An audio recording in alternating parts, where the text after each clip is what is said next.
As part of African Now policy series, the African Development Institute hosted a tribute on October 29th in New York City to honor Ghanaian literary scholar Kofi Awoonor, who was killed during the Westgate siege in September in Nairobi, Kenya. Since Professor Kofi Awoonor's tragic death in Kenya, many tributes have been written in his memory and to celebrate the life that has touched many thousands in the literary and academic world. This loss is a loss to humanity, but alas, his works are immortal and will reawaken another generation to his literary and poetic genius. The death of Ambassador Awoonor was not only a great loss to his friends, his family, and the citizens of Ghana and Africa, but the world too is suffering from the untimely killing of this genuine African leader who died in Nairobi, Kenya. I come from the mission of Kenya to the United Nations, and we are very grateful that you people from Ghana, from all over the world, found it necessary to come and honor one of your own. As we honor Kofi Awoonor, we honor over 67 Kenyans, including our gallant soldiers who died for no reason. For no reason at all. Our freedom fighters who fought for Africa's freedom, who made us proud today so that we can stand with dignity, died for a reason. But these people who died in Westgate Mall, why? Why did they die? Professor Awoonor, a distinguished poet, novelist, diplomat, and political activist who was in Kenya to participate in the Story Moja Hay Festival, a 4-day celebration of writing, thinking, and storytelling, was shot along with his son AFETSI Awoonor, who survived the attack. The African literary giant will be killed the night he was due to perform. Many people graced the occasion, including one of his sons, longtime friends and admirers of his craft. When I found out that most of the terrorists were actually recruited from the United States, I was shocked, but I wasn't surprised because we have a lot of refugees. I interpret for refugees every day, and they are frustrated. If African countries from Mali, the Tuareg in Mali, the Boko Haram in Nigeria, and Shabaab in Kenya, it's spread all over east, west, north, and south. And if any one of them is thinking that a clever way of getting attention of US or whatever is by engaging in terrorism, I think they're wasting their time. Whatever happened in Afghanistan cannot replicate itself. America doesn't even have money to even give you anymore to help you sort your problems. So that's the truth about the situation. So I think all of us here, these terrorists belong to our various families and communities and all that. In one way or another, we do have some connections to all these people in one way or another. So going back to what the Kenyan ambassador diplomat spoke about, how do we really deal with this situation? Terrorism knows no bounds, no barriers, no races, no anything. And this is an opportunity to try to focus, pray, and do what we can, which I don't claim to have any magic answers, but I do really have feelings that that's the issue before us today. Well, how are we going to group together as a world, use whatever institutions are to try to make some sense of what's going on?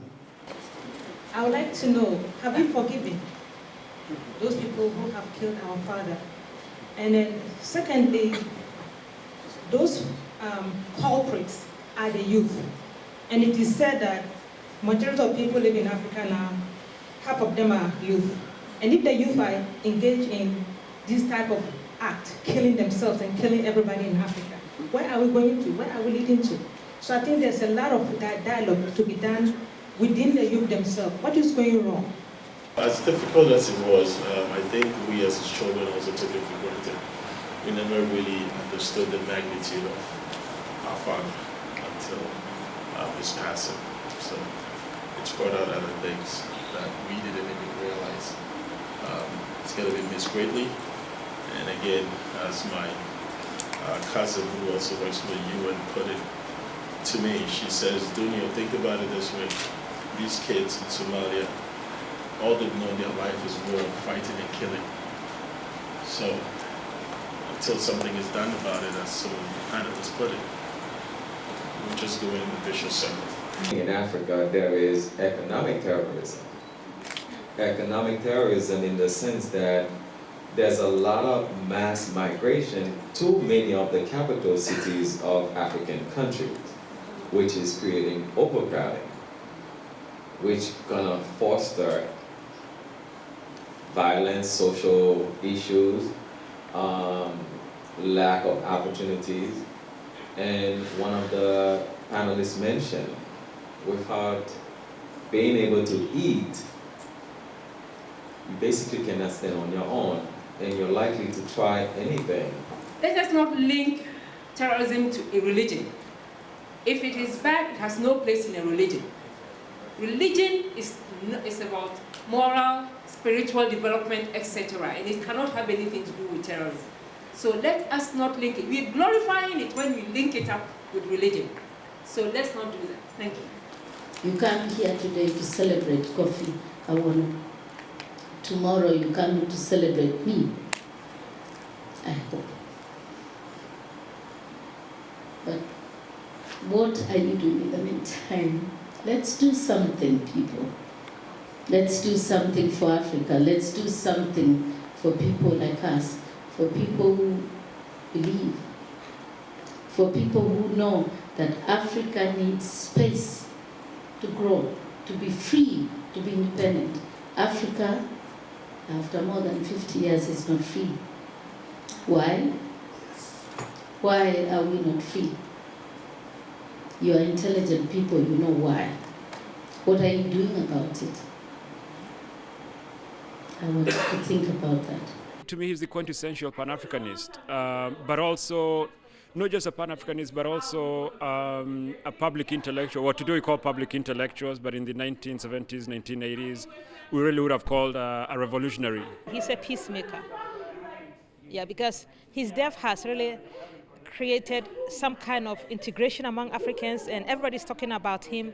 We are talking about him promoting peace. We are not talking about him to pay back, to pay back or to kill people. We are not doing that. We are just talking about it to mend our differences and let our bad time be our best time in the world. I would call him an inspirational leader because of the works, his poetry, his literary genius, and the fact that he never lost focus of his roots, his beginnings, and tried to inspire everybody with regard to African literature, African culture, but also to transport that throughout the diaspora. For us who are in Kenya, we remember him as a citizen of the world, as a citizen of Kenya, as somebody who came to be with young people, to listen to the youth tell their story, tell their literature, tell story moja. He came so that he can share his wisdom, he can share his experience, but he lost his life in a country that represents so much more, so much faith, so much hope for the future. He was an original thinker who was willing to go against power with truth. From New York City, Fatima Sisse for Sahara TV.